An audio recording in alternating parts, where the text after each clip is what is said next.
Hello everyone, welcome to Just Invest Today. And today we have a good video. We're going to be talking about Guy Spier and an interview he did with Kiana. Basically, it's all about, is value investing dead? And that's what we want to get to the bottom to, because in this market, it feels like value investors are just not faring as good as everyone else because all these high flying stocks are going crazy. There's a lot of 40, 50 PE stocks just going crazy, bubbling to the top.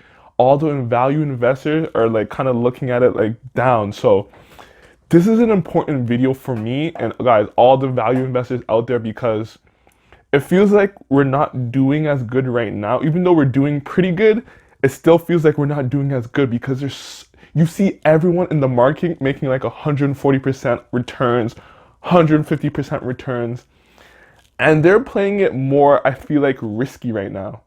And we're in this very euphoric time, so it seems like all the people betting on these high flying stocks are the winners, like Dogecoin, like Bitcoin, like GME, AMC, and all these SPACs. Like we see these stocks are doing the best and they're just high flying, they're going crazy, and it feels like all the deep value investors. And when I'm thinking value investing, I'm thinking about able to look at cheap companies that are at a fair price. You just put your money in there and you wait 4 or 5, 10 years to see the returns. And we make sure that we can get a good price and we actually use valuation, we use good metrics to determine that. But in today's market, it feels like that is not needed. So this was a good video to give us a good perspective of what's happening right now. And we just got to be aware as value investors. It seems it's going to be seeming like we're doing so bad because we had that slow, steady pace and we focusing on not losing money while everyone's focusing on these high, very high gains right now. And we just have to kind of put it in our heads that the market is very cyclical. Like it goes up and down. Like this can't last forever. So we have to be very aware of that. Like we see everything going high right now, but there's going to be a cycle when there's a downtrend, and then there's going to be another uptrend. There's going to be another downtrend. So when these high market flyers are going crazy and there's a lot of gangs, it seems like a value investing is dead. But that's not the case, because usually when the market takes that downturn, it has to happen. That's when value investors kind of succeed because we're not losing money, and then we're getting back all those gains that we kind of lost from not buying all these high flyers because their valuations are just too crazy right now. So remember to put that back in your mind that even if you're a value investor and you're not doing as good right now, you will eventually succeed in this market. Value investors over decades are the ones that are going to succeed, not the people that are buying at the top, getting more gains, but then when it comes to a downturn, it's going to really affect them. So keep that in mind. Keep focused. Keep your emotions in check. Stop looking at everyone else and seeing everyone's making 200% returns, 150% returns. Just keep the focus on what you're doing in the market and how you're just make those steady, long-term gains. We're going to get rich slowly and steadily instead of trying to get those high flying returns. Because we can't compare. Another key thing Guy Spier said in this was that people are always focused on that high flying. Like you can't compare yourself to other people, because like think about it. Like Warren Buffett has made his steady progress over the years of becoming this billionaire, but Elon Musk in like 4 or 5 years like eclipsed Warren Buffett. So if Warren Buffett focused on the people like Elon, like there's people before him making that quick billion like in 4 or 5 years. If Warren focused on people like Elon, he would make those kind of mistakes. He would try to copy what Elon's doing and rush his money into these companies that are high flying. And that's when you make your mistakes, because you're reverting from your philosophy of value investing. You're trying to copy other people and trying to do what other people are doing. And that's what's not going to succeed in the long run, because you're probably jealous of him, you're envy of him, you see that he's making all these gains and you're not, so you're going to try to rush after that, but at the end it's going to come back at you. So this is a very good interview to kind of put your head back in perspective and just focus on the future, and don't try to look at everyone else, and just stay grounded in what you're doing, knowing that your philosophy, because we're trying to be in this for 10, 15, 20, 40 years in this game, making strong returns. So Doing it that way, I don't know how successful. It won't probably be successful. People are gonna beat you, but this is the sure way of value investing. So make sure you keep that perspective. And we do that right now is like he mentioned Nestle.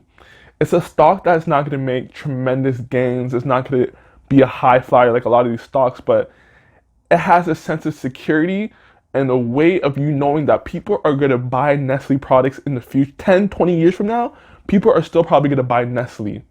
But we don't know 10, 15 years now, is Tesla going to be the strongest EV company? Is NIO going to be the market leader in EV? Like all these companies coming out, we don't know about them. We don't know what they're going to do in 10 and 15 years. And we just want to make these 1, 2, 3 decisions, put our money in and just forget about it. Leave it for 10, 15 years into the future. Because we don't want to keep going in and out of stocks because that's when all these market losses come from. You selling a stock is an error in your judgment.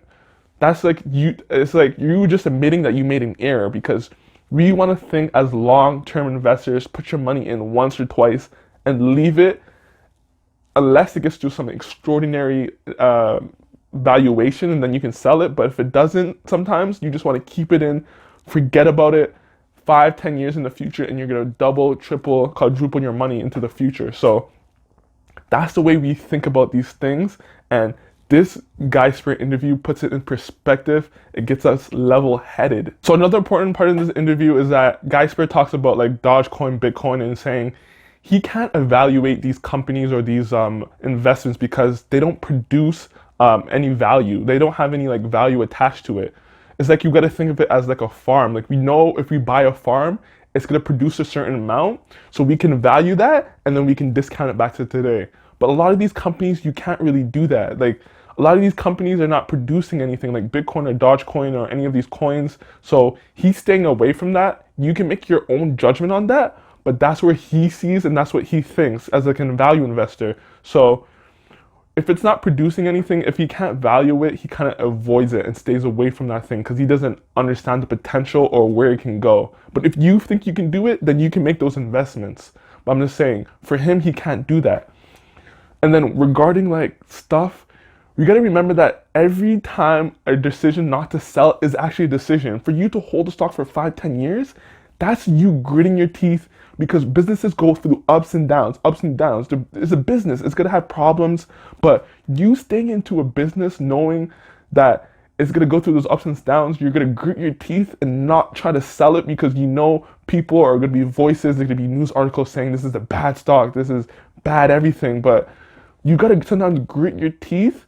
If the company's still improving year after year, if you know the company's going to recover, you got to sometimes grit your teeth and hold on to that company. He said that he made a mistake of selling McDonald's just because it went up like 5x. And he could have had like a 20, 30x company if he didn't sell early. That's all about gritting your teeth, not focusing on the news, on what's happening with your company. Just ask yourself, is this company improving? Is this company getting better every year?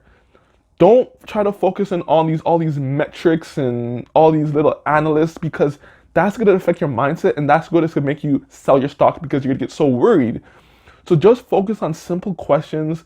Think deeply about, is this company improving every year? Like a simple question like that can go a long way into holding put, not selling, because that's actually a huge decision for you.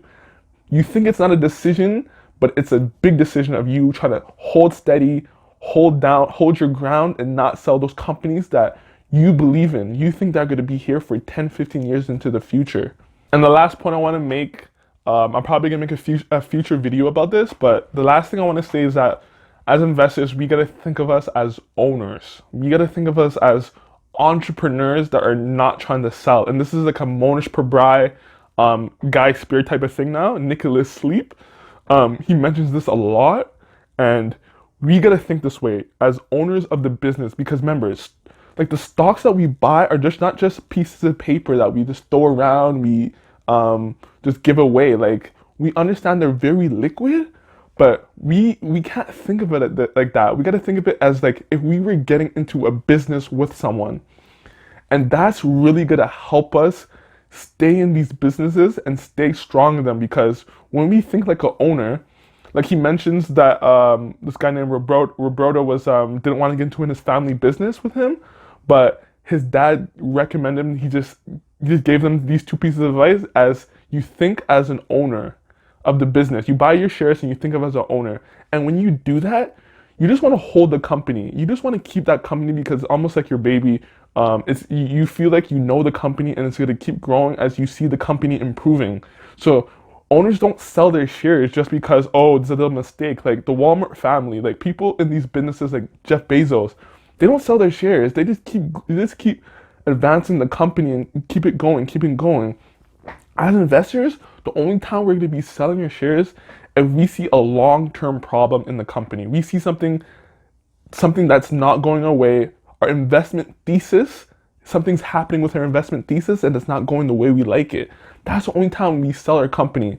So we're only selling our companies if it's an investment decision. We're not selling our companies because some other news source or something else is out there saying this company is bad. We have to make our own judgments, kind of go back to your investment thesis and see if it's still going that way that you see the company going. If it's not, and you make your sell decisions on what you're actually seeing and what you're actually observing, then you can sell the company. But never sell the company for something that's not investment based. It just doesn't make sense. So just keep that framework in your mind. And that's the biggest point I got from this interview. It's an amazing interview for value investors that kind of want to keep your mind centered on the goal, because we're trying to be in this for 20, 30 years into the future. That's how we want to get successful in this business, guys. So if you like this video, can you please like it, subscribe to my channel, and I'll get back to you in the next video. Peace.